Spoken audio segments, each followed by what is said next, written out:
ನಮಸ್ತೆ. ನೀವು ನೋಡ್ತಾ ಇರೋದು ಒನ್ ಇಂಡಿಯಾ ಕನ್ನಡ. ನಾನು ಪ್ರತಿಮಾ. ವರಮಹಾಲಕ್ಷ್ಮಿ ಹಬ್ಬ ಬಂದೇ ಬಿಡ್ತು. ಎಲ್ರಿಗೂ ಅಚ್ಚುಮೆಚ್ಚಿನ ಹಬ್ಬ ಅಲ್ವಾ? ಯಾಕೆಂದರೆ ಲಕ್ಷ್ಮಿ ಮನೇಲಿರಬೇಕು. ಲಕ್ಷ್ಮಿ ಇದ್ದರೆ ಸಂಪಾದನೆ, ಸುಖ, ಶಾಂತಿ, ನೆಮ್ಮದಿ. ಆ ಕಾರಣಕ್ಕಾಗೇ ವರವನ್ನು ಕೊಡುವಂತಹ ಮಹಾಲಕ್ಷ್ಮಿಯನ್ನು ಪೂಜೆ ಮಾಡಿ ಬಹಳಷ್ಟು ಮಂದಿ ಖುಷಿಯನ್ನು ಪಡ್ತಾರೆ. ಇಲ್ಲಿ ಭಕ್ತಿ ಭಾವನೆ ಹೆಚ್ಚಾಗಿ ಕಾಣೋದಕ್ಕಿಂತ ಇತ್ತೀಚಿನ ದಿನಗಳಲ್ಲಿ ಅನೇಕರು ಮನೆಯಲ್ಲಿ ಮಹಾಲಕ್ಷ್ಮಿಯನ್ನು ಕೂರಿಸ್ತಾರೆ, ಪೂಜೆ ಮಾಡ್ತಾರೆ. ಆದರೆ ಅಲ್ಲಿ ಆಡಂಬರನೇ ಜಾಸ್ತಿ ಕಾಣುತ್ತೆ. ನಿಜಕ್ಕೂ ಶಾಸ್ತ್ರೋಕ್ತವಾಗಿ ಸಂಪ್ರದಾಯಬದ್ಧವಾಗಿ ಯಾವ ರೀತಿಯಾಗಿ ಆಚರಣೆ ಮಾಡಬೇಕು ಅಂತ ಬಹಳಷ್ಟು ಮಂದಿ ಅದ್ರ ಬಗ್ಗೆ ತಿಳ್ಕೊಳ್ಳೋದ್ರ ಕಡೆ ಗಮನ ಕೊಡೋದೇ ಇಲ್ಲ. ಕೇವಲ ಆಡಂಬರ ಮಾತ್ರ ಕಾಣಿಸ್ತಾ ಇರುತ್ತೆ. ಹೀಗಾಗಿ ಮಹಾಲಕ್ಷ್ಮಿಯನ್ನು ಒಲಿಸ್ಕೊಳ್ಬೇಕು ಅಂತಂದರೆ ಭಕ್ತಿ ಭಾವದ ಜೊತೆಗೆ ಒಂದಷ್ಟು ವಿಧಿವಿಧಾನಗಳನ್ನು ಕೂಡ ಅನುಸರಿಸಬೇಕು. ಹಾಗಾಗಿ ಈ ವರಮಹಾಲಕ್ಷ್ಮಿ ಹಬ್ಬವನ್ನು ಭಕ್ತಿ ಭಾವದಿಂದ ಶಾಸ್ತ್ರೋಕ್ತವಾಗಿ ಹೇಗೆ ಪೂಜೆ ಮಾಡಬೇಕು, ಕಳಸ ಇಡೋದ್ರಿಂದ ಹಿಡಿದು ಕಳಸ ಸಡಿಲಿಸೋ ತನಕ ಯಾವೆಲ್ಲ ವಿಧಿವಿಧಾನಗಳನ್ನು ಅನುಸರಿಸಬೇಕು ಅನ್ನೋದನ್ನು ತಿಳಿಸ್ಕೊಡ್ತಾ ಇದ್ದೀವಿ. ಇಷ್ಟೆಲ್ಲ ವಿಚಾರಗಳನ್ನು ತಿಳಿಸ್ಕೊಡೋದಕ್ಕೆ ನಮ್ಮ ಜೊತೆ ಇದ್ದಾರೆ ಖ್ಯಾತ ಜ್ಯೋತಿಷಿಗಳು, ಪ್ರತ್ಯಂಗಿರ ದೇವಿಯ ಆರಾಧಕರು, ಭಾರತೀಯ ಸಂಪ್ರದಾಯ ಟ್ರಸ್ಟ್ನ ಅಧ್ಯಕ್ಷರಾಗಿರೋ ಡಾಕ್ಟರ್ ಮಹರ್ಷಿ ಗುರುಗಳು. ಗುರುಗಳೇ ನಮಸ್ತೆ, ಕಾರ್ಯಕ್ರಮಕ್ಕೆ ಸ್ವಾಗತ. ನಮಸ್ತೆ ಅಮ್ಮ. ಆಕಾಶಾತ್ ಪತಿತಂ ತೋಯಂ ಯಥಾಗಚ್ಚತಿ ಸಾಗರಂ ಸರ್ವ ದೇವ ನಮಸ್ಕಾರಂ ಕೇಶವಂ ಪ್ರತಿಗಚ್ಚತೆ. ಹರೇ ಶ್ರೀನಿವಾಸ. ಎಲ್ಲರಿಗೂ ಸಹ ನಮಸ್ಕಾರಗಳು.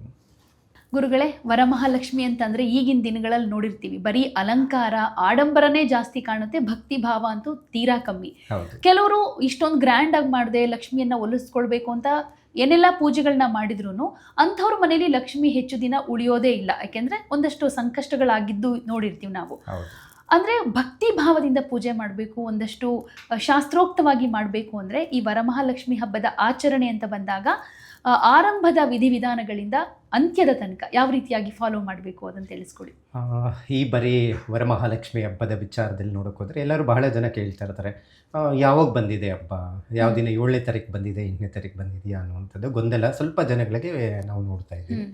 ಈ ಸತಿ ಬಂದಿರೋದು 8ನೇ ತಾರೀಕು, ಅದು ಶುಕ್ರವಾರ. ಅದರಲ್ಲಿ ಪ್ರಮುಖವಾಗಿ ಉತ್ತರಾಷಾಢ ನಕ್ಷತ್ರದಲ್ಲಿ ಚತುರ್ದಶಿ ತಿಥಿ ಬರುತ್ತೆ. ದಿನ ವಿಶೇಷವಾದಂತಹ ದಿನ ಅಂತ ಹೇಳ್ಬೋದಾಗಿದೆ.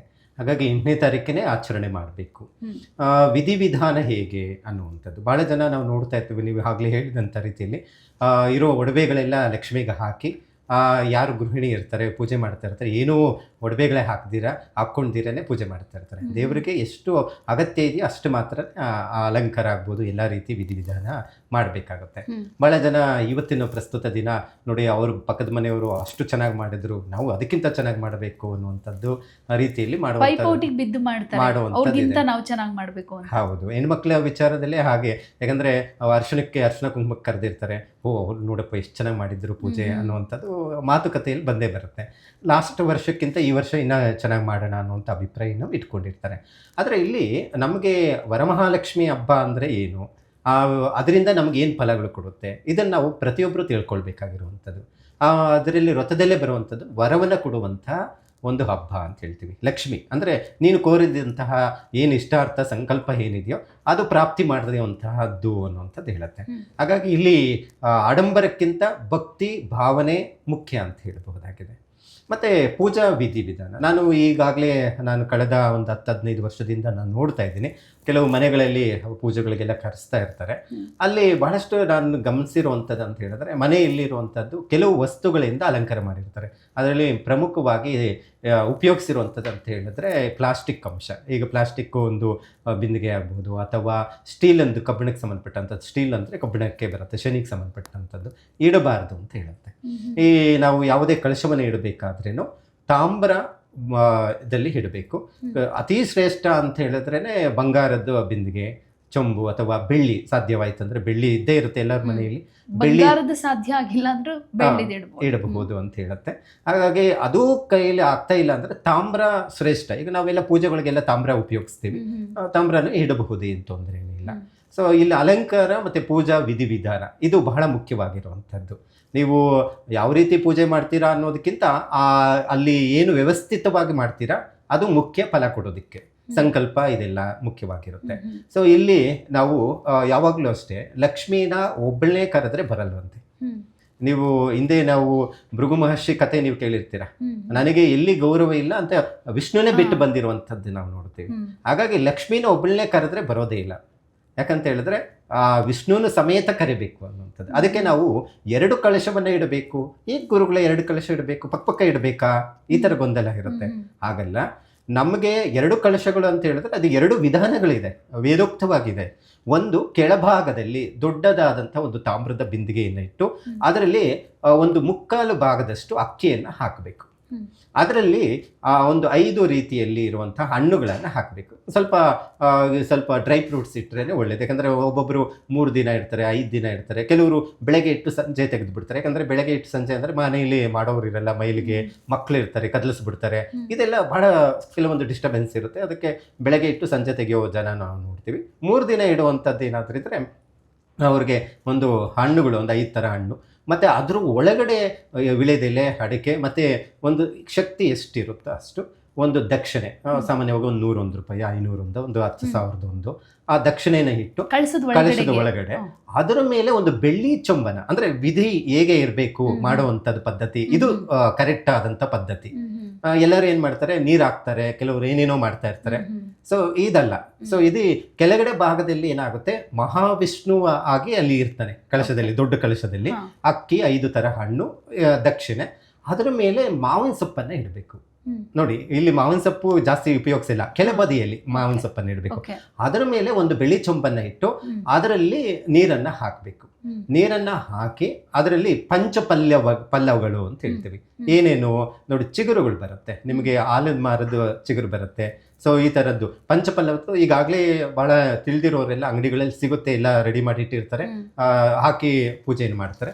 ಏನೂ ಗೊತ್ತಿಲ್ಲ ನನಗೆ, ಏನೂ ಸಿಗೋದಿಲ್ಲ ಅಂದ್ರೆ ಅಲ್ಲಿ ಲಕ್ಷ್ಮೀದು ಒಂದು ವಿಗ್ರಹ ಆಗ್ಬೋದು, ಅಥವಾ ಲಕ್ಷ್ಮೀ ಕಾಯಿನ್ ಇರುವಂಥದ್ದಾಗ್ಬೋದು, ಅದರೊಳಗಡೆ ಹಾಕಿ ಅರಿಶಿನ, ಕುಂಕುಮ, ಏಲಕ್ಕಿ, ಲವಂಗ, ಪಚ್ಚಕರ್ಪೂರ, ಸ್ವಲ್ಪ ಒಂದು ಕುಂಕುಮ ಕೇಸರಿಯನ್ನು ಹಾಕಿ ಅದರ ಮೇಲೆ ಒಂದು ಅರಿಶಿನವನ್ನು ಬಳ್ದಿರುವಂಥ ತೆಂಗಿನಕಾಯಿನ ತೆಗೆದುಕೋಬೇಕು. ನೀರು ಇರಬೇಕು, ಕೆಲವರು ನೀರು ಇಲ್ದಿರೋ ಡ್ರೈ ಆಗಿರೋದೆಲ್ಲ ಇಟ್ಬಿಡ್ತಾರೆ, ನೀರು ಇರಬೇಕು. ಅದರಲ್ಲಿ ಇಡುವಾಗ ವೀಳ್ಯದೆಲೆ ಇಡಬೇಕು, 5 ಅಥವಾ 3, 5, 8 ವೀಳ್ಯದೆಲೆ ಅಂತ ತೆಗೆದುಕೋಬೇಕು. ಯಾವ ಥರ ಅನುಕೂಲ ಆಗುತ್ತೆ, ಚಿಕ್ಕದ ಕಳಶ ಇದ್ದರೆ 3 ಇಡ್ಬೋದು, ಸ್ವಲ್ಪ ಅಗಲ ಇದೆ ಅಂತ ಹೇಳಿದ್ರೆ 5 ವೀಳ್ಯದೆಲೆ ಇಟ್ಟು ಅದರ ಮೇಲೆ ನೀವು ಅರಿಶಿನ ಬೆಳೆದಿರುವಂಥದ್ದು ಏನಿರುತ್ತೆ, ತೆಂಗಿನಕಾಯಿ, ಕುಂಕುಮ, ತಿಲಕ ಇಟ್ಬಿಟ್ಟು ಅದರಲ್ಲಿ ಇಡುವಂಥದ್ದು ಇರುತ್ತೆ. ನೀವು ಇದು ಒಂದು ಪದ್ಧತಿ. ಅಲಂಕಾರವಾಗಿ ಅವರು ರೇಷ್ಮೆ ಸೀರೆ ಕಟ್ತಾರೋ ಅದಕ್ಕೆ ಉಡಿಸುವಂಥದ್ದು, ಅಥವಾ ಏನಾದರೂ ಆ ಕಳಶಕ್ಕೆ ತೆಂಗಿನಕಾಯಿಗೆ ಇಟ್ಟು ಅದಕ್ಕೆ ಮುಖವಾಡ ಇಡ್ತಾರೆ. ಕೆಲವರೆಲ್ಲ ಬೆಳ್ಳಿ ಮುಖವಾಡ ಇಡುವಂಥ ಪದ್ಧತಿ ಇಟ್ಕೊಳ್ತಾರೆ. ಕೆಲವರೆಲ್ಲ ಅವರ ಶಕ್ತಿಯ ಅನುಸಾರವಾಗಿ ನೋಡ್ಲಿಕ್ಕೆ ಚೆನ್ನಾಗಿರುತ್ತೆ ಅಂತ ಹೇಳಿ ಮಣ್ಣಿಂದು ಬಣ್ಣ ಬೆಳೆದಿರುವಂಥದ್ದು ಮುಖವಾಡ ಇಡುವಂಥದ್ದು ಇರುತ್ತೆ. ಅವರ ಶಕ್ತಿಯ ಅನುಸಾರವಾಗಿ ಇಡಬಹುದು. ಅದರಲ್ಲಿ ಏನು ಇದೇ ಇಡಬೇಕು, ಹೀಗೆ ಇಡಬೇಕು ಅನ್ನುವಂಥದ್ದು ಏನಿಲ್ಲ. ಆದರೆ ಕಳಶ ಇಡಬೇಕಾದ್ರೆ ಪದ್ಧತಿ ಹೀಗಿರುತ್ತೆ ಅಂತ ಹೇಳುತ್ತೆ. ಕೆಳಗಡೆ ಒಂದು ಕಳಶ ದೊಡ್ಡದು, 5 ಥರ ಹಣ್ಣುಗಳು, ಅಕ್ಕಿ ಎಲ್ಲ ಹಾಕಿ ಅದರ ಮೇಲೆ ತಾಮ್ರದನೋ ಅಥವಾ ಇನ್ನೊಂದು ತಾಮ್ರ ಇಟ್ಟರೇನೋ ನಡೆಯುತ್ತೆ, ಅಥವಾ ಬೆಳ್ಳಿ ಚೊಂಬಿದ್ರೇನೋ ಇಡಬಹುದು. ಸೊ ಈ ರೀತಿ ಕಳಶ ಸ್ಥಾಪನೆ ಮಾಡಬೇಕಾಗುತ್ತೆ. ಮತ್ತೆ ಆ ಕಳಶವನ್ನು ಇಡಬೇಕಾದ್ರೆ ಬದಿ ಕೆಳಗಡೆ ಏನಿರುತ್ತೆ, ಎಲ್ಲಿ ಇಡಬೇಕು, ಸೂಕ್ತವಾದಂಥ ಸ್ಥಳ. ಕೆಲವೊಂದು ಇಲ್ಲ ದೇವ್ರ ಮನೇಲಿ ಇಡೋಣ ಅನ್ನೋ ಅಭಿಪ್ರಾಯ ಇರುತ್ತೆ, ಕೆಲವು ಮನೆಗಳಲ್ಲಿ ದೇವ್ರ ಮನೆ ಚಿಕ್ಕದಿರುತ್ತೆ. ಅವಾಗ ಏನು ಮಾಡ್ತಾರೆ, ಹಾಲಲ್ಲಿ ಎಲ್ಲರೂ ಬರ್ತಾರೆ, ಅರ್ಶಿನ ಕುಂಕುಮಕ್ಕೆಲ್ಲ ಬರ್ತಾರೆ. ಹಾಗಾಗಿ ಉತ್ತರದ ಭಾಗದಲ್ಲಿ ನಿಮ್ದು ಒಂದು ಹಾಲು ಇರುತ್ತೆ, ಉತ್ತರದ ಭಾಗದಲ್ಲಿ ಉತ್ತರದಿಂದ ಬರುವಂತೆ ಮನೆ ಒಳಗಡೆ ಇರಬೇಕು. ಅಂದ್ರೆ ದೇವರು ವೆಸ್ಟ್ಗೆ ಇರಬೇಕು. ಅಂದ್ರೆ ಈ ಕೆಲವು ದಕ್ಷಿಣದ ಮುಖವಾಗಿ ಆ ದೇವ್ರದ್ದು ಉತ್ತರದ ಭಾಗದಲ್ಲಿ ಇರುವಂಥದ್ದು ಇರಬೇಕು. ಮತ್ತೆ ಉತ್ತರ ಸ್ಥಾನದಲ್ಲಿ ಇರ್ಬೇಕಂದ್ರೆ ಕುಬೇರ ಸ್ಥಾನ ಅಂತ ಹೇಳ್ತೀವಿ. ಸೊ ಅಲ್ಲಿ ಒಂದು ಪದ್ಮಾಸನ ಹಾಕ್ಬೇಕು, ಒಂದು ಮಣೆ, ಅತ್ತಿ ಮಣೆ ಇದ್ರೆ ಬಹಳ ಶ್ರೇಷ್ಠವಾದಂಥದ್ದು. ಅತ್ತಿ ಮಣೆಯನ್ನು ಹಾಕಿ ಬಾಳೆ ಎಲೆ ಹಾಕಿ ಅದರ ಮೇಲೆ ಅಕ್ಕಿಯನ್ನು ಹಾಕಿ ಅಷ್ಟದಳ ಬರಿಬೇಕು. ಅದರ ಮೇಲೆ ಈ ಚೊಂಬಗಳನ್ನು ಏನು 2 ಚೊಂಬನ ರೆಡಿ ಮಾಡಿರ್ತೀವಿ ಅದನ್ನ ಇಟ್ಟು ಮಂಟಪವನ್ನ ಕಟ್ಟುವಂಥದ್ದು. ನಾವು ಸಾಮಾನ್ಯವಾಗಿ ಲಕ್ಷ್ಮೀ ಪೂಜೆ ಮಾಡಬೇಕಾದ್ರೆ ಮಂಟಪ ಗಿಂಟಪ ಏನಿರಲ್ಲ, ದೇವ್ರ ಮನೇಲಿ ಪ್ರತಿ ಶುಕ್ರವಾರ ಪೂಜೆಯನ್ನು ಮಾಡ್ತಾ ಇರ್ತಾರೆ, ಒಂದು ಕಳಶ ಇಡ್ತಾರೆ ಅಥವಾ ಫೋಟೋ ಇಡ್ತಾರೆ, ವಿಗ್ರಹ ಇಟ್ಟು ಪೂಜೆ ಮಾಡಿಬಿಡ್ತಾರೆ. ಆದರೆ ಇಲ್ಲಿ ವ್ರತದ ಆಚರಣೆ ಹೇಗಿರ್ಬೇಕಂದ್ರೆ ಮಂಟಪವನ್ನ ನಿರ್ಮಾಣ ಮಾಡಬೇಕು. ಆ ಮಂಟಪದ ಒಳಗಡೆ ಇವೆಲ್ಲವನ್ನ ಬರೋ ರೀತಿಯಲ್ಲಿ ಬಾಳೆ ಎಲೆ ಎಲ್ಲ ಕಟ್ಟಿ ಅದನ್ನ ಪೂಜೆಯನ್ನು ಮಾಡುವಂಥ ಪದ್ಧತಿ ಇರುತ್ತೆ. ಸೊ ಇದು ರೆಡಿ ಮಾಡ್ಕೊಳ್ಳುವಂಥ ಪದ್ಧತಿ ಆಗಿರುತ್ತೆ. ಮತ್ತು ಮಂತ್ರಗಳು, ಪೂಜೆ ವಿಧಿ ವಿಧಾನಗಳು ಅಂತ ಬಂದಾಗ 2 ರೀತಿಯಲ್ಲಿ ಪೂಜೆ ಮಾಡ್ಬೋದು. ಒಂದು ಶಾಸ್ತ್ರೋಕ್ತವಾಗಿ ಪೂಜೆಯನ್ನು ಮಾಡುವಂಥದ್ದು. ಶಾಸ್ತ್ರೋಕ್ತವಾಗಿ ಅಂದರೆ ಪುರೋಹಿತರು ಅವರು ಕರೆಸಿ ಅದನ್ನ ಶಾಸ್ತ್ರೋಕ್ತವಾಗಿ ಪ್ರಾಣ ಪ್ರತಿಷ್ಠಾಪನೆ ಮಾಡಬೇಕಾಗುತ್ತೆ. ಈ ರೀತಿ ವೇದೋಕ್ತವಾಗಿ ಪೂಜೆಯನ್ನು ಮಾಡುವಂಥದ್ದು. ಈಗ ಎಲ್ಲ ಆಲ್ಮೋಸ್ಟ್ ಹೆಣ್ಮಕ್ಳೇ ಮಾಡಬೇಕಾಗಿರೋದ್ರಿಂದ ಈ ಪುರಾಣೋಕ್ತವಾಗಿ ಕಥೆಯನ್ನು ಕೇಳಿ ಒಂದು ಅವರ ಶಕ್ತಿ, ಅವರ ಭಕ್ತಿ ಭಾವನಾತ್ಮಕವಾಗಿ ಯಾವ ರೀತಿ ಬೇಕೋ ಆ ರೀತಿ ಲಕ್ಷ್ಮೀ ಅಷ್ಟೋತ್ತರ, ಮತ್ತು ಲಕ್ಷ್ಮಿಗೆ ಸಂಬಂಧಪಟ್ಟಂಥ ಮಂತ್ರಗಳನ್ನು ಹೇಳುವಂಥದ್ದು, ಲಕ್ಷ್ಮೀ ಸಹಸ್ರನಾಮವನ್ನು ಹೇಳುವಂಥದ್ದು, ಮತ್ತು ಕನಕದಾರ ಸ್ತೋತ್ರವನ್ನು ಹೇಳಿ ಪೂಜೆಯನ್ನು ಸಲ್ಲಿಸುವಂಥದ್ದು ಇರುತ್ತೆ. ಮತ್ತು ಇಲ್ಲಿ ಹೂವುಗಳಾಗಬಹುದು, ನೈವೇದ್ಯಗಳಾಗಬಹುದು, ಮತ್ತು ದೀಪಕ್ಕೆ ಹಾಕುವಂಥ ಎಣ್ಣೆ ಆಗಬಹುದು. ಎಷ್ಟು ಗೊಂದಲ ಇದೆ ಅಂದರೆ ಹೆಣ್ಮಕ್ಳಿಗೆ, ಗುರುಗಳೇ ಈಗ ವರಮಹಾಲಕ್ಷ್ಮಿ ಹಬ್ಬ ಇಡಬೇಕು, ಆದರೆ ಎಲ್ಲರೂ ಹೇಳ್ತಾ ಇರ್ತಾರೆ ಎಣ್ಣೆ 2 ಥರ ಹಾಕ್ಬೇಕಂತೆ, ಇಲ್ಲ ತುಪ್ಪನೇ ಹಾಕ್ಬೇಕಂದ್ರೆ ಕೆಲವರು ತುಪ್ಪ ಹಾಕಿದ್ರೆ ಕಷ್ಟಗಳು ಬಂದ್ಬಿಡುತ್ತೆ ಅಂತ ಹೇಳ್ತಾರೆ. ಯಾವುದು ಸರಿ ಗುರುಗಳೇ ಅಂತ ಕೇಳ್ತಾ ಇರ್ತಾರೆ. ಇನ್ನು ಕೆಲವರು ನೈವೇದ್ಯಗಳು ಯಾವ್ದು ಇಡಬೇಕು ಅಂತ ಕೇಳ್ತಾ ಇರ್ತಾರೆ. ಅಂದರೆ ಇಲ್ಲಿ ಒಂದು ಶಾಸ್ತ್ರ ಏನು ಹೇಳುತ್ತೆ ಅನ್ನುವಂಥದ್ದು ನಾವು ನೋಡೋಕೆ ಹೋದರೆ, ಶಾಸ್ತ್ರದಲ್ಲಿ ನೀನು ಏನೇ ಮಾಡು ಭಕ್ತಿ ಭಾವನಾತ್ಮಕವಾಗಿ ನಿಷ್ಠೆ ನಿಯಮಗಳಿಂದ ಮಾಡು ಅಂತ ಹೇಳುತ್ತೆ. ಆದರೆ ಪ್ರಿಯವಾದಂಥ ವಸ್ತುಗಳು ಯಾವುದು, ಪ್ರಿಯವಾದಂಥ ನೈವೇದ್ಯಗಳು ಯಾವುದು ಲಕ್ಷ್ಮಿಗೆ ಅನ್ನುವಂಥದ್ದು ತಿಳ್ಕೊಬೇಕಾಗುತ್ತೆ. ಸುಗಂಧ ಭರಿತವಾದಂಥ ಪುಷ್ಪಗಳು, ಮಲ್ಲಿಗೆ, ಸುಗಂಧರಾಜ, ಇವೆಲ್ಲವನ್ನ ದೇವರಿಗೆ ಅರ್ಪಣೆಯನ್ನು ಮಾಡಬಹುದು ಅಂತ ಹೇಳುತ್ತೆ. ವೇದೋಕ್ತವಾಗಿ ಮಾಡುವಂಥದ್ದು ಏನಿರುತ್ತೆ ಅದರಲ್ಲಿ ಪತ್ರೆಗಳು ಬರುತ್ತೆ, 21 ಪತ್ರೆಗಳು. ಗಣಪತಿ ಹಬ್ಬ ಬಂದಾಗ ನಾವು 21 ಪತ್ರೆಗಳು, 21 ಪುಷ್ಪಗಳ ಅರ್ಚನೆ ಮಾಡ್ತೀವಿ. ಸತ್ಯನಾರಾಯಣ ಸ್ವಾಮಿ ವ್ರತ ಆಚರಣೆ ಮಾಡಿದಾಗನು 21 ಪತ್ರೆಗಳಿಂದ ಅರ್ಚನೆ ಮಾಡಿಸ್ತೀವಿ. ಒಂದೊಂದು ಅಷ್ಟೋತ್ತರದಲ್ಲಿನೂ ಒಂದೊಂದು ಮಂತ್ರವನ್ನು ಹೇಳಿ ಮಾಡುವಂಥದ್ದು ಇರುತ್ತೆ. ಅದು ವೇದೋಕ್ತವಾಗಿ ಬರುತ್ತೆ. ಇಲ್ಲಿ ಅಷ್ಟೊಂದು ತಂದು ಮಾಡೋಕ್ಕಾಗಲಿಲ್ಲ ಅಂದರೆ 1-2 ಥರ ಪತ್ರೆಗಳನ್ನು ಸೇರಿಸ್ಬೇಕು. ಅದರಲ್ಲಿ ಒಂದು ಪತ್ರೆ ಅದನ್ನು ಇಡಬಾರ್ದು ಅಂತ ಹೇಳುತ್ತೆ. ಅದು ತುಳಸಿ. ನಿಮ್ಗೆ ಗೊತ್ತಿರುತ್ತೆ ತುಳಸಿ. ನೋಡಿ, ಮಹಾವಿಷ್ಣುವಿಗೆ ಅತಿ ಶ್ರೇಷ್ಠವಾದಂಥ ಪತ್ರೆ ಯಾವುದಂದ್ರೆ ತುಳಸಿ, ಆದರೆ ಲಕ್ಷ್ಮಿಗೆ ಆಗಲ್ಲ. ಸೊ ಇದೊಂದು. ಮತ್ತೆ ಶಿವನಿಗೆ ಬಹಳ ಶ್ರೇಷ್ಠವಾದಂಥ ಪತ್ರೆ ಅಂತ ಹೇಳಿದ್ರೆ ಬಿಲ್ಪತ್ರೆ, ಆದರೆ ಕೇದಿಗೆ ಹೂವು ಆಗಲ್ಲ. ಸೊ ಇದೆಲ್ಲ ಒಂದು ಕತೆ ಇದರಲ್ಲಿ ಬರುತ್ತೆ. ಹಾಗಾದ್ರೆ ವರಮಹಾಲಕ್ಷ್ಮಿ ಹಬ್ಬದ ದಿನ ತುಳಸಿ ಹಾರ ಏನು ಹಾಕಲೇಬಾರ್ದು ಅನ್ನುವಂಥದ್ದು. ಯಾಕಂತ ಹೇಳಿದ್ರೆ ಇಲ್ಲಿ ಲಕ್ಷ್ಮಿಯನ್ನ ಒಲಿಸೋ ರೀತಿಯಲ್ಲೇ ಆ ತುಳಸಿಯನ್ನು ಮದುವೆ ಆದ್ರು ಅನ್ನುವಂಥದ್ದು, ಕೃಷ್ಣನ ಸ್ವರೂಪದಲ್ಲಿ ಹೋಗಿ ಮದುವೆ ಆದ್ರು. ಅಂದ್ರೆ ಹಾಗಾಗಿ ಈಗ ಹೆಣ್ಣು ಮಗು ಒಂದು ಇದ್ದಾಗ ಇನ್ನೊಬ್ಬರು ಯಾರು ಇಷ್ಟಪಡ್ತಾ ಇದ್ದಾರೆ ಅಂದ್ರೆ ಸಹಿಸಕ್ಕಾಗಲ್ಲ ಅಲ್ವಾ. ಹಾಗಾಗಿ ತುಳಸಿಯನ್ನ ಇಡಬಾರದು ಅನ್ನುವಂಥದ್ದು ಇರುತ್ತೆ. ಅದು ಶ್ರೇಷ್ಠವಲ್ಲ ಅನ್ನುವಂಥದ್ದು ಇರುತ್ತೆ.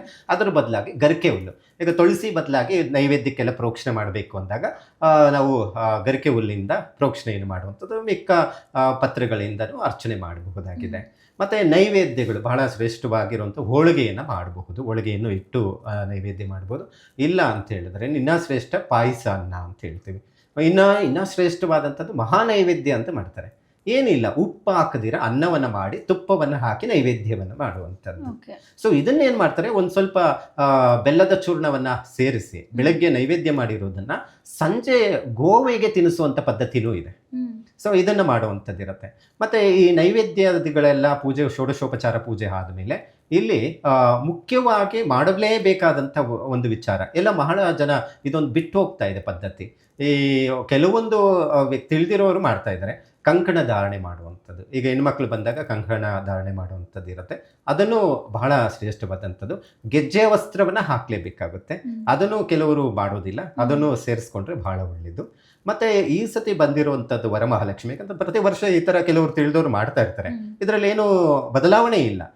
ಒಂದಷ್ಟು ಅಲಂಕಾರ ಜಾಸ್ತಿ ಇರಬಹುದು, ಒಂದಷ್ಟು ನೋಡಲಿಕ್ಕೆ ಚೆನ್ನಾಗಿ ಕಾಣಬಹುದು, ಆ ಥರ ಮಾಡಬಹುದು. ಆದರೆ ಈ ವರ್ಷದಲ್ಲಿ ವಿಶೇಷ ಫಲಗಳನ್ನು ಕೊಡುವಂಥದ್ದು ಕೆಲವೊಂದು ವಿಧಿವಿಧಾನ ಇದೆ. ಇದು ತಿಳ್ಕೊಂಬಿಟ್ರೆ ಅವ್ರಿಗೆ ಬರೋ ವರ್ಷ ಸಂಕಲ್ಪ ಏನಿದೆ, ಈಗ ಬಹಳ ಜನಕ್ಕೆ ಮನೆ ಇಲ್ಲ, ಕೆಲವರಿಗೆ ಆಸೆ ಇರುತ್ತೆ ಒಂದು ಮನೆ ನೆಕ್ಸ್ಟ್ ಇಯರ್ ಆದರೂ ಒಂದು ಮನೆ ಕಟ್ಕೊಳ್ಳೋಣ ಅಂತ, ಅಥವಾ ಕೆಲವು ಹಣಕಾಸಿನ ವಿಚಾರದಲ್ಲಿ ತೊಂದರೆ ಇರುತ್ತೆ, ಅಥವಾ ಸಾಲದ ವಿಚಾರದಲ್ಲಿ ಸಮಸ್ಯೆ ಇರುತ್ತೆ. ಸೊ ಇದನ್ನು ಹೋಗಲಾಡಿಸ್ಬೇಕಾದ್ರೆ ಕೆಲವು ವಿಧಾನಗಳನ್ನು ಈ ವರ್ಷ ಮಾಡಿದ್ರೆ ಬರೋ ವರ್ಷ ವರಮಹಾಲಕ್ಷ್ಮಿ ಹಬ್ಬ ಏನು ಬರುತ್ತೆ ಅಷ್ಟೊತ್ತಿಗೆ ಅವರ ಸಮಸ್ಯೆ ದೀಗಿರುತ್ತೆ ಅನ್ನುವಂಥದ್ದು ಇರುತ್ತೆ. ಏನಿಲ್ಲ, ಇಷ್ಟೇ ಮಾಡ್ಕೋಬೇಕಾಗಿರೋದು. ಇಲ್ಲಿ ದೀಪವನ್ನು ಹಚ್ಚುವಾಗ ಸೊ ನೋಡಿ 3 ತರಹ ಎಣ್ಣೆಯನ್ನು ಅದರಲ್ಲಿ ಹಾಕಬೇಕಾಗುತ್ತೆ. ಈ ಸತಿ ಬಂದಿರೋದು ಉತ್ತರಾಷಾಢ ನಕ್ಷತ್ರದಲ್ಲಿ ಆ ದಿನ ನೋಡಿ 8ನೇ ತಾರೀಕು 8ನೇ ತಿಂಗಳು. ನೀವು ಗಮನಿಸ್ಬೋದು 8 ನಂಬರ್ ಯಾವ್ದು ಬರುತ್ತೆ, ಶನಿಗೆ ಸಂಬಂಧಪಟ್ಟಂಥದ್ದು. ಉತ್ತರಾಷಾಢ ನಕ್ಷತ್ರ ಅಂತ ತೆಗೆದುಕೊಂಡಾಗ ಮಕರ ರಾಶಿಗೆ ಶನಿನೇ ಅಧಿಪತಿ ಆಗಿರ್ತಾನೆ. ಹಾಗಾಗಿ ಇಲ್ಲಿ ಸರ್ವ ಯೋಗಕಾರಕನ ಅಸ್ತಿತ್ವ ಆ ಒಂದು ದಿನ ಇರುತ್ತೆ ಅಂತ ಹೇಳುತ್ತೆ. ಮಾರನೇ ದಿನ ನಾವು ನೋಡಿದ್ರೆ ಹುಣ್ಣಿಮೆ, ಪೌರ್ಣಮಿ ತಿಥಿ ಇದೆ, ಬಹಳ ವಿಶೇಷವಾದಂಥ ದಿನ. ಹಾಗಾಗಿ ಇಲ್ಲಿ ಅಲ್ಲಿ 3 ಎಣ್ಣೆಯನ್ನು ಹಾಕಿ ದೀಪವನ್ನು ಹಚ್ಚೋದ್ರಿಂದ ಯಾವುದೇ ಇದು ಕರಿ ಎಳ್ಳೆಣ್ಣೆ ಅಂತ ಹೇಳ್ತೀವಿ, ಎಳೆ ಎಣ್ಣೆಯನ್ನು, ಮತ್ತು ಅದ್ರ ಜೊತೆಗೆ ಈ ತುಪ್ಪವನ್ನು ಹಾಕಬೇಕಾಗುತ್ತೆ, ಮತ್ತು ಅದರ ಜೊತೆಗೆ ಕೊಬ್ಬರಿ ಎಣ್ಣೆನ ನೋಡಿ, ಕೊಬ್ಬರಿ ಎಣ್ಣೆ ನಾವು ಅಂಗಡಿಯಲ್ಲಿ ಸಿಕ್ಕೋದು ಇಲ್ಲ, ಅದು ಶ್ರೇಷ್ಠ ಅಲ್ಲ. ಮನೆಯಲ್ಲೇ ಮಾಡಿರುವಂಥದ್ದು ಅಥವಾ ಶ್ರೇಷ್ಠವಾದಂಥದ್ದು ಕೊಬ್ಬರಿ ಎಣ್ಣೆ ಸಿಕ್ತು ಅಂತ ಹೇಳಿದ್ರೆ ಆ ಮೂರನ್ನು ಮಿಕ್ಸ್ ಮಾಡಿ 1 ಸ್ಪೂನಷ್ಟು ಜೇನುತುಪ್ಪವನ್ನು ಹಾಕಿ ದೀಪವನ್ನು ವಿಶೇಷವಾಗಿ ನಂದಾದೀಪದಲ್ಲಿ ಹಚ್ಚಿದ್ರೆ ಸಾಲದ ಸಮಸ್ಯೆ ನಿವಾರಣೆ ಆಗುತ್ತೆ ಅಂತ ಶಾಸ್ತ್ರದಲ್ಲಿ ಹೇಳುತ್ತೆ. ನೀವು ಗಮನಿಸಬಹುದು, ಚಿನ್ನ ಖರೀದಿ ಮಾಡ್ಬೇಕಂತ ಹೇಳಿದ್ರೆ ನಿಮಗೆ ಆಲೋಚನೆ ಬರೋದು ಯಾವತ್ತು ಖರೀದಿ ಮಾಡಬೇಕು ಅಂತ ನಿಮ್ಗೆ ಅನಿಸುತ್ತೆ. ಒಳ್ಳೆ ದಿನ ಖರೀದಿ ಅಕ್ಷಯ ತೃತೀಯ. ಎಲ್ಲರೂ ಅಕ್ಷಯ ತೃತೀಯಗೆ ಹೋಗ್ತಾರೆ. ಅಲ್ಲ, ಅಕ್ಷಯ ತೃತೀಯಗಿಂತ ಶ್ರೇಷ್ಠವಾದಂಥ ದಿನ ಯಾವುದು ಗೊತ್ತಾ? ಗುರುಪುಷ್ಯ ಯೋಗ ಅಂತ ಹೇಳುತ್ತೆ. ಗುರುಪುಷ್ಯ ಯೋಗ ಪಂಚಮೀ ತಿಥಿ ಪುಷ್ಯ ನಕ್ಷತ್ರ ಗುರುವಾರ ಬಂದಾಗ ನೀವು ಚಿನ್ನವನ್ನು ಖರೀದಿ ಮಾಡಿದ್ರೆ ಶ್ರೇಷ್ಠ ಅಂತ ಹೇಳುತ್ತೆ. ಅದೇ ರೀತಿ ಸಾಲದಿಂದ ಮುಕ್ತಿ ಹೊಂದಬೇಕು ಅಂತ ಹೇಳಿದ್ರೆ ವರಮಹಾಲಕ್ಷ್ಮಿ ಹಬ್ಬ ಶನಿವಾರ ಅಥವಾ ಈ ಕೆಲವೊಂದು ಈ 8ನೇ ತಾರೀಕು ಶನಿಯ ತತ್ವ ಫಲಗಳು ಇದ್ದಂಥ ದಿನ ನೀವು ಆಚರಣೆ ಮಾಡಿದ್ರೆ ಆ ದಿನ ಆ ಪೂಜಾ ವಿಧಿ ವಿಧಾನಗಳು ಸಂಕಲ್ಪ ರೀತಿಯಲ್ಲಿ ಇತ್ತು, ಕರೆಕ್ಟಾಗಿ ಮಾಡಿದ್ದಾರೆ ಅಂತ ಹೇಳಿದ್ರೆ ಸಾಲ ಅನ್ನೋದು ಹೋಗುತ್ತೆ, ಧನಪ್ರಾಪ್ತಿ ಆಗುತ್ತೆ ಅಂತ ಹೇಳುತ್ತೆ. ಅಂತಹ ವಿಶೇಷವಾದಂಥ ಈ ಹಿಂದೆ ಕಳೆದ ನಾನು ನೋಡಿದಂತಹ ದಿನಗಳಲ್ಲಿ ವರ್ಷಗಳಲ್ಲಿ ನಾವು ನೋಡಿದಾಗ ಒಂದು 20-25 ನನಗೆ ಬುದ್ಧಿ ಬಂದಾಗಿದ್ದ ನೋಡಿದಾಗ ಅಂದನು ಈ ಥರ ಕಾಂಬಿನೇಷನ್ಸ್ ಬಂದಿರೋದು ಇಲ್ಲವೇ ಇಲ್ಲ. ಶಾಸ್ತ್ರದಲ್ಲಿ ನಾನು ತಿಳ್ಕೊಂಡಿದ್ದೀನಿ ಯಾವ್ಯಾವ ಗ್ರಹಗಳ ಏನೇನು ಫಲಗಳು ಕೊಡುತ್ತೆ, ಯಾವ ದಿನಾಂಕದಲ್ಲಿ ಹುಟ್ಟಿದವರಿಗೆ ಏನೇನು ಫಲಗಳು ಇರುತ್ತೆ ಅನ್ನುವಂಥದ್ದು ನನಗೆ ಗೊತ್ತಿದೆ. ಆದರೆ ಆ ದಿನಾಂಕದಲ್ಲಿ ಬಂದಂಥ ಹಬ್ಬಗಳು ಏನು ಫಲಗಳು ಕೊಡುತ್ತೆ ಅನ್ನುವಂಥದ್ದು ಶಾಸ್ತ್ರದಲ್ಲಿ ಉಲ್ಲೇಖ ಇದೆ. ಹಾಗಾಗಿ ಅಂತಹ ಶ್ರೇಷ್ಠವಾದಂಥ ದಿನ ಈ 8ನೇ ತಾರೀಕು 8ನೇ ತಿಂಗಳು 2025 ಇಸ್ವಿಯಲ್ಲಿ ಬಂದಿರುವಂಥ ವರಮಹಾಲಕ್ಷ್ಮಿ ಹಬ್ಬ ಶುಕ್ರವಾರ ಏನಿದೆ, ಚತುರ್ದಶಿ ತಿಥಿ ಏನಿದೆ, ಬಹಳ ಶ್ರೇಷ್ಠವಾದಂತಹ ದಿನ ಅಂತ ಹೇಳ್ಬೋದು. ಹಾಗಾಗಿ ಧನಪ್ರಾಪ್ತಿಗೆ ಅಂದರೆ ದುಡ್ಡಿನ ಅನುಕೂಲಕ್ಕೆ, ಸಾಲದಿಂದ ವಿಮುಕ್ತಿ ಹೊಂದೋದಕ್ಕೆ ಬಹಳ ಶ್ರೇಷ್ಠವಾದಂಥ ದಿನ. ಅದಕ್ಕೆ ಲಕ್ಷ್ಮೀ ಅಷ್ಟೋತ್ತರವನ್ನು ಏನು ಪಠನೆ ಮಾಡ್ತಾರೋ ಅದರ ಜೊತೆಗೆ ಕುಬೇರನ ಆರಾಧನೆಯೂ ಮಾಡೋದು ಬಹಳ ಮುಖ್ಯವಾಗಿದೆ. ಕುಬೇರನ ಆರಾಧನೆ ಮಾಡಿ ಪೂಜೆ ಮಾಡಿ ಎಲ್ಲ ಮುತ್ತೈದರ ಒಂದು 5 ಜನ 8 ಜನ ಅಥವಾ 12 ಜನ 16 ಜನನ ಕರೆಸಿ ಒಂದು ಬಾಗಿನಾದಿಗಳನ್ನು ಕೊಟ್ಟು ಸಂಜೆಯ ವೇಳೆಗೆ ನೋಡಿ, ಈಗ ಇಷ್ಟೆಲ್ಲ ಏನು ಬೆಳಗ್ಗೆ ಮಾಡಿರ್ತಾರೆ, ಸಂಜೆಯ ವೇಳೆಗೆ ಗೋಪೂಜೆ ಅನ್ನುವಂಥದ್ದೇನಿದೆ ಅದು ಇನ್ನಷ್ಟು ಶ್ರೇಷ್ಠ. ಜೀವಂತವಾಗಿ ನಮಗೆ ಕಣ್ಣುಗೆ ಕಾಣಿಸೋ ದೈವ ಯಾವುದಪ್ಪ ಅಂತ ಹೇಳಿದ್ರೆ, ದೇವರು ಅಂತ ಹೇಳಿದ್ರೆ ಗೋವು ಮತ್ತೆ ತಂದೆ ತಾಯಿ. ತಂದೆ ತಾಯಿನೇ ನಮಗೆ ದೇವರು. ಅದರ ನಂತರ ಬರುವಂಥದ್ದೇ ಗೋವು. 3,00,00,000 ದೇವತೆಗಳಿರುವಂಥ ಸಾನ್ನಿಧ್ಯ ಯಾವುದಂದ್ರೆ ಗೋಮಾತೆ. ಯಾಕೆ ಸಗಣಿಯಲ್ಲೇ ಸಾರಿಸ್ತಾರೆ ಮನೆ ಮುಂದೆ ಅಂದರೆ ಅಲ್ಲಿ ಬಾಲದ ಹತ್ರ ಸಗಣಿ ಬರುವಂಥದ್ದು ಲಕ್ಷ್ಮಿ ಅಸ್ತಿತ್ವ ಇರ್ತಾಳೆ ಅನ್ನುವಂಥದ್ದು, ಅದು ಅಷ್ಟು ಶ್ರೇಷ್ಠವಾದಂಥದ್ದಾಗಿರುತ್ತೆ. ಹಾಗಾಗಿ ಆ ಲಕ್ಷ್ಮಿ ಇರುವಂತಹ ಸ್ಥಾನಕ್ಕೆ ಪೂಜೆಯನ್ನು ಮಾಡಿ ಮತ್ತು ಗೋವಿಗೆ ಗೋಗ್ರಾಸ ನೆನೆಸಿರುವ ಅಕ್ಕಿ ಬೆಲ್ಲ ನಾವು ಬೆಳಗ್ಗೆ ನೈವೇದ್ಯಾದಿಗಳನ್ನು ಮಾಡಿರುವಂಥದ್ದನ್ನು ಆ ಗೋಮಾತೆಗೆ ಕೊಡೋದ್ರಿಂದ ಒಳ್ಳೆಯ ಅಭಿವೃದ್ಧಿಯನ್ನು ಕಾಣಲಿಕ್ಕೆ ಸಾಧ್ಯ ಆಗುತ್ತೆ ಅಂತ ಹೇಳುತ್ತೆ. ಮತ್ತು ಈ ವರ್ಷದಲ್ಲಿ ಕೆಲವರಿಗೆ ಮೈಲಿಗೆ ಬಂದ್ಬಿಟ್ಟಿರುತ್ತೆ, ಕೆಲವು ಮನೆಯಲ್ಲಿ ಮೈಲಿಗೆ ಇರುತ್ತೆ, ಸೂತ್ಕ ಇರುತ್ತೆ, ಅಥವಾ ವರ್ಷದಲ್ಲಿ ನಮಗೆ ಈಗ ಹಬ್ಬ ಇಲ್ಲಪ್ಪ ಅಂತ ಹೇಳುವಂಥವ್ರು ಇರ್ತಾರೆ. ಯಾಕಂದರೆ ಯಾರೋ ಒಬ್ಬರು ಮನೇಲಿ ತೀರೋಗ್ಬಿಟ್ಟಿರ್ತಾರೆ. ಸೊ ಇಂಥವ್ರು ಆಚರಣೆ ಮಾಡಬೇಕಾದ್ರೆ ಏನು ಮಾಡಬೇಕು? ಸೊ ಇದು ಶಾಸ್ತ್ರದಲ್ಲೇ ಇದೆ. ಸೊ ಎಲ್ಲರಿಗೂ ಗೊಂದಲ, ಅಯ್ಯೋ ಈ ವರ್ಷ ಮಾಡೋಕ್ಕಾಗೋದಿಲ್ಲರಿ, ನಾವು ಭಾಳ ಆಸೆ ಇಟ್ಕೊಂಡಿದ್ವಿ ವರಮಹಾಲಕ್ಷ್ಮಿ ಹಬ್ಬ ಮಾಡಬೇಕಂತ. ಮಗಳು ಮಂತ್ಲಿ ತೊಂದರೆ ಆಯಿತು, ಮಾಸಿಕ ಸಮಸ್ಯೆ ಬಂತು, ಅಥವಾ ನಮ್ಮ ಇವರು ಮಾವನವರು ಹುಟ್ಟೋಗ್ಬಿಟ್ರು, ನಮ್ಗೆ ಹಬ್ಬ ಇಲ್ಲ ಅಂತ ಹೇಳ್ಬಿಡ್ತಾರೆ. ಇಲ್ಲ, ಇಲ್ಲಿ ವ್ರತದ ಆಚರಣೆ ಇರೋದಿಲ್ಲ, ಹಬ್ಬದ ಆಚರಣೆ ಪೂಜೆ ವಿಧಿವಿಧಾನ ಏನಿದೆ ನೀವು ಮಾಡಬಹುದು. 11ನೇ ದಿನ ಆದ ಮೇಲೆ, ನೀವು 11 ದಿನ ಒಳಗಡೆ ಇದ್ದರೆ ಮೈಲಿಗೆ ಇರುತ್ತೆ, ಅದರಲ್ಲಿ ಮಾಡಬಾರ್ದು ಅಂತ ಹೇಳುತ್ತೆ. 11ನೇ ದಿನ ಆದ ಮೇಲೆ ಬೇಕಾದರೆ ದೇವರ ಮನೆಯಲ್ಲಿ ಇಟ್ಟು ಆಡಂಬರವಾಗಿ ಮಾಡಿ ಅಂತೆಲ್ಲ, ದೇವರ ಮನೆಯಲ್ಲಿ ಲಕ್ಷ್ಮೀನ ಹೇಗೆ ಇಡ್ತೀವೋ ಪೂಜೆಯನ್ನು ಮಾಡಿ ಆ ಪಂಚಫಲ ನೈವೇದ್ಯಗಳನ್ನು ಮಾಡಿ ದೇವರನ್ನು ಸ್ಮರಣೆ ಮಾಡಬಹುದು ಅಂತ ಹೇಳುತ್ತೆ.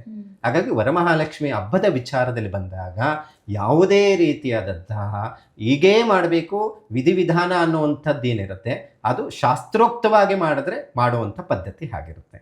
ಮತ್ತು ಎಷ್ಟು ದಿನ ಇಟ್ಟರೆ ಒಳ್ಳೆಯದು ಅನ್ನುವಂಥದ್ದು ನೋಡಿ, ಮನೆಯಲ್ಲಿ ಮಾಡಲಿಕ್ಕಾಗುತ್ತೆ ಅಂತ ಹೇಳಿದ್ರೆ 3 ದಿನ ಇಡೋದು ಭಾಳ ಶ್ರೇಷ್ಠ. ಇಲ್ಲ ಆಗೋದಿಲ್ಲ ಅಂತ ಹೇಳಿದ್ರೆ, ಯಾಕಂದ್ರೆ ಚಿಕ್ಕ ಮಕ್ಕಳು ಇರ್ತಾರೆ, ಕದಲಿಸಬಾರ್ದು. ಅದಕ್ಕೆ ಪ್ರತಿನಿತ್ಯ ಬೆಳಗ್ಗೆ ಸಂಜೆ ಪೂಜೆ ವಿಧಿವಿಧಾನಗಳು ನಡಿಬೇಕು.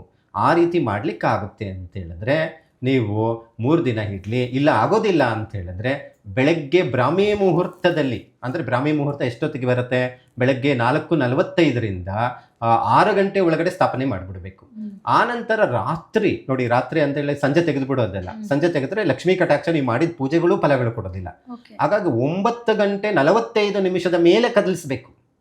ಆ ನಂತರ ಕದಲಿಸಿ ಅದನ್ನು ವಿಸರ್ಜನೆ ಮಾಡಿ ಅದರಲ್ಲಿ ಇರುವಂಥ ತೀರ್ಥವನ್ನು ತೆಗೆದುಕೋಬೇಕು ಎಲ್ಲ ಕುಟುಂಬದವರೆಲ್ಲ. ನಾನು ಬೆಳಗ್ಗೆ ಹೇಗೆಲ್ಲ ಕಲಶವನ್ನು ಇಡಬೇಕು ಅಂತ ಹೇಳಿದ್ನೋ ಕೆಳಗಡೆ ಏನು ಕೆಲವೊಂದು ಅಕ್ಕಿ ಆ ಪಂಚಫಲಗಳನ್ನು ಹೇಳಿದ್ವಿ, ದೇವಸ್ಥಾನಕ್ಕೆ ಕೊಡೋದು, ಆ ಅಕ್ಕಿಯನ್ನು ಮನೆಯಲ್ಲೇ ಪ್ರಸಾದ ಮಾಡಿ ಪ್ರಸಾದ ರೂಪದಲ್ಲಿ ತೆಗೆದುಕೊಳ್ಳುವಂಥದ್ದು ಮಾಡಬೇಕು. ಅದರ ಮೇಲೆ ಇದ್ದಂಥದ್ದು ಏಲಕ್ಕಿ, ಲವಂಗ, ಪಚ್ಚಕರ್ಪೂರ ಇವೆಲ್ಲವನ್ನು ಹಾಕಿರ್ತೀವಲ್ಲ, ಆ ತೀರ್ಥವನ್ನು ಎಲ್ಲ ತೆಗೆದುಕೊಳ್ಳುವಂಥದ್ದು, ಪ್ರೋಕ್ಷಣೆ ಮಾಡೋದು. ಎಂಥ ಕಾಯಿಲೆಗಳಿದ್ರೇನೂ ಹೋಗುತ್ತೆ ಅಂತ ಹೇಳುತ್ತೆ. ಮನೆಗೆಲ್ಲ ಪ್ರೋಕ್ಷಣೆ ಮಾಡೋದು ಆ ತೀರ್ಥದಲ್ಲಿ, ಅಂದರೆ ಒಳ್ಳೆಯ ಅಭಿವೃದ್ಧಿ, ಈಗ ದಾರಿದ್ರ್ಯ ಲಕ್ಷ್ಮಿ ಅಂತ ಹೇಳ್ತೀವಿ, ಅದೆಲ್ಲ ಹೊರಟೋಗುತ್ತೆ. ಸೊ ಈ ಪೂಜಾ ವಿಧಾನಗಳಲ್ಲಿ ಸೊ ಹಾಗಾಗಿ ಈ ರೀತಿ ಪದ್ಧತಿಗಳನ್ನು ಆಚರಣೆ ಮಾಡಿದಾಗ ಹೆಚ್ಚು ನಮಗೆ ಅನುಕೂಲ ಆಗಲಿಕ್ಕೆ ಸಾಧ್ಯ ಆಗುತ್ತೆ. ಧನ್ಯವಾದ ಗುರುಗಳೇ. ಹರೇ ಶ್ರೀನಿವಾಸ. ನೋಡಿದ್ರಲ್ವಾ ವೀಕ್ಷಕರೇ, ಕೇವಲ ಪೂಜೆ ಪುನಸ್ಕಾರ ಅಂತ ಬಂದಾಗ ಅಲ್ಲಿ ಭಕ್ತಿ ಭಾವಕ್ಕೆ ಹೆಚ್ಚು ಸ್ಥಾನ ಇರುತ್ತೆ. ಹಾಗಾಗಿ ಭಕ್ತಿ ಭಾವದಿಂದ ಶಾಸ್ತ್ರೋಕ್ತವಾಗಿ ವಿಧಿವಿಧಾನಗಳನ್ನು ಅನುಸರಿಸಿ ಪೂಜೆಯನ್ನು ಮಾಡಿದರೆ ಲಕ್ಷ್ಮಿಯನ್ನು ಒಲಿಸ್ಕೊಳ್ಳೋದಕ್ಕೆ ಸಾಧ್ಯ. ನೀವು ಕೂಡ ಹಾಗೆ ಪೂಜೆ ಮಾಡಿ ಅಂತ ಹೇಳ್ತಾ ಕಾರ್ಯಕ್ರಮ ಮುಗಿಸ್ತಾ ಇದ್ದೀವಿ. ನಮಸ್ಕಾರ.